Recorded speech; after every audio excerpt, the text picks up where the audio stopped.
আমি যদি এক বাপের বাচ্চা হয়ে থাকি, সরাইল আশুগঞ্জের থেকে আমি নির্বাচন করব।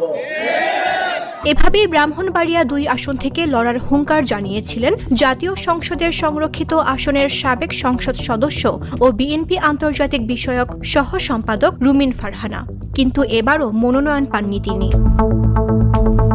ত্রয়োদশ জাতীয় সংসদ নির্বাচনকে সামনে রেখে ২ দফায় প্রার্থী ঘোষণা করলেও শুরুতে জেলার ৬টি সংসদীয় আসনের মধ্যে ২টি আসন ব্রাহ্মণবাড়িয়া ২ ও ব্রাহ্মণবাড়িয়া ৬ ফাঁকা রেখেছিল বিএনপি। এই আসনে বরাবরই আলোচনায় ছিলেন ব্যারিস্টার রুমিন ফারহানা, তবে শেষমেশ জোটের মাঠে হার মানতে হলো তাকে। আসন সমঝোতার কারণেই এই আসন জমিয়তে উলামায়ে ইসলামের সহসভাপতি মাওলানা জুনায়েদ আল হাবিবকে ছেড়ে দিয়েছে বিএনপি। মঙ্গলবার গুলশানে দলীয় চেয়ারপারসনের রাজনৈতিক কার্যালয়ে আয়োজিত সংবাদ সম্মেলনে এ তথ্য জানান বিএনপির